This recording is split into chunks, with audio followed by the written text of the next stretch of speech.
Bonsoir à tous, bienvenue dans C'est Canteloup. On commence par le djihadiste Mehdi Nemmouche qui a fait appel de sa condamnation à perpétuité. Oui, bah toi, mon Mehdi, te laisse pas faire les juges, c'est des cons. Fais appel, mon frérot. Mais ça va pas, Marine Le Pen. Mehdi Nemmouche est un djihadiste qui a pris en otage des journalistes français en Syrie. Des journalistes français, mais y a rien de pire que journalistes français. D'ailleurs, surtout ceux de Libération. Oui, les journalistes retournent en Afrique. Voilà, très bien, pour une fois, il a raison de Fournas. Ne lâche rien, mon Nemmouche, tu es victime d'un complot. Victime du système des juges politisés. Exactement, Cunégonde. Non mais n'importe quoi. N'importe quoi. Et si à la place des juges français, on avait mis des juges afghans, hein, ou syriens, il aurait été condamné à perpétuité, le Nemmouche. Eh ben non, madame. Il aurait eu la Légion d'honneur. Voilà, c'est donc bien que c'est un procès politique. Tiens, en parlant de Jordan Bardella, vous avez dit il est un atout formidable pour le parti, mais j'espère que nous n'aurons pas à user de cet atout plutôt que nécessaire. Oui, c'est beau, hein. C'est quand même mieux que de dire « Ouh là là, il est con comme un balai, celui-là, j'espère qu'il va pas devenir président en 2027. » Oh là là, c'est beau ce passage de relais. Tiens, on me dit dans l'oreillette qu'il y a quelqu'un qui veut intervenir de là-haut. Oui, à tout à l'heure pour le rami. Bon, je vous ramène ce jeu d'échecs parce qu'il n'y a que des blancs. C'est très chiant pour jouer. Vous voyez bien que c'est chiant quand il y a que des blancs. Et très drôle. Jean-Marie Le Pen, un commentaire sur le procès de votre fille? Oui, pardon, je n'ai pas suivi les verdicts du procès parce que je déjeunais avec le maréchal. J'ai pris combien au final? Parce qu'à la base, quand même, ce procès était le mien. Alors, c'est vrai que c'est votre organisation de détournement de fonds publics qui a été condamnée. Les juges ont parlé d'une entreprise familiale et artisanale. Eh oui, finalement, c'est moi qui ai empêché Marinette de devenir présidente. Bien fait pour ta tronche, saleté. Jusqu'au bout, je t'aurais emmerdé. Eh ben, ils ont une drôle de façon de passer le relais dans cette entreprise familiale. On parle toujours de justice. Le roi de l'arnaque, Marco Mouli, figure de l'escroquerie à la taxe carbone, a été arrêté à Rome.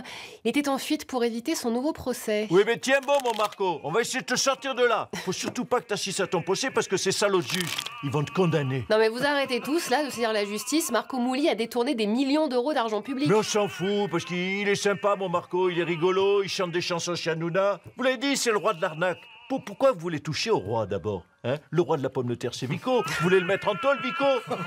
Alors laissez le roi de l'arnaque tranquille. D'ailleurs, laissez tous les rois en liberté. Sinon, il va rester qui? Que des gens moyens? C'est ça que vous voulez? Un monde avec que des François Hollande? N'empêche que lui, il n'a jamais eu de procès. Plusieurs entreprises françaises ont reçu un courrier de l'ambassade des États-Unis pour leur dire de laisser tomber leur politique anti-discrimination. Tout de suite, l'avis de Pascal Pro. Regardez. Je veux la voir et je l'aurai. Bonsoir à tous. Beaucoup s'indignent du courrier de Donald Trump envoyé aux entreprises françaises. Eh bien, sachez que nous l'avons reçu, nous également, dans le groupe Bolloré. Nous avons reçu ce courrier pour la discrimination à CNews. Alors, voici les critères qui nous sont demandés donc, dans nos émissions. Pas de noirs, bon, voilà. Pas d'arabes, pas d'homosexuels. C'est vrai qu'il y en a quand même beaucoup dans le showbiz, il faut bien le dire. Pas de bonnes femmes, donc Elisabeth Lévy va peut-être y aller. Hein. Pas de vieux de plus de 62 ans. Oula, alors là, moi, perso, je sauve ma peau de justesse. Bon, bah du coup, je vous laisse, Pascal. Ah, vous êtes concerné, Bilger, ça c'est une certitude d'acier aussi. Hein. Donc, bah, écoutez, ce sont les règles, il va falloir respecter les règles, il va falloir tous y aller. Je crois que vous pouvez y aller. Pardon. Excusez-moi, texto Daniel Guichard, est-ce que les chanteurs vivant dans des camping-cars sont concernés? Je regarde la liste en même temps. Ben non, mon cher Daniel. Donc, ben, on va pouvoir présenter l'émission à deux. Hein, voilà. Allez, salut à tous et puis surtout, vive l'Amérique! Et c'est pas fini. Pour parler des lois et décrets absurdes qui fleurissent aux États-Unis, Donald Trump est notre invité ce soir.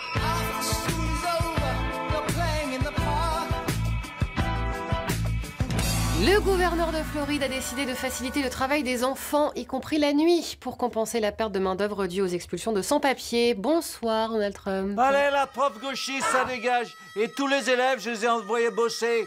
Parce qu'il faut remplacer tous les Mexicains, tous les Noirs par des enfants, des beaux enfants, bien blancs, aux yeux bleus, qui travaillent dur comme les Américains. Non mais les enfants, ils doivent surtout aller à l'école. Dans l'école, il y a des drag queens qui leur lisent des livres et en plus, on apprend aux enfants à changer de sexe.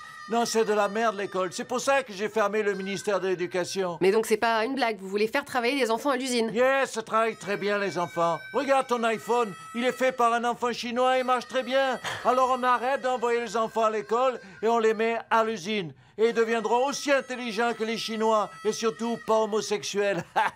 Au programme. Marine Le Pen, un commentaire? Écoutez, je suis d'accord avec Donald. Les enfants ne doivent pas aller à l'école parce que ça commence par avoir son bac. Après, ça fait des études de droit. Et puis ça devient quoi? Juge, le pire métier du monde. Les enfants retournent en Afrique. Et qu'il est con, celui-là. Ouais. Le danger arrive de partout. Nicolas Sarkozy, un conseil pour Marine Le Pen. Oui, Marine, le bracelet électronique. Faut pas prendre sa douche avec, hein, non, parce que s'il rouille, tu peux choper le tétanos. Oui, bah, parlez-vous en privé, vous avez plein de trucs à vous dire. Allez, salut à tous.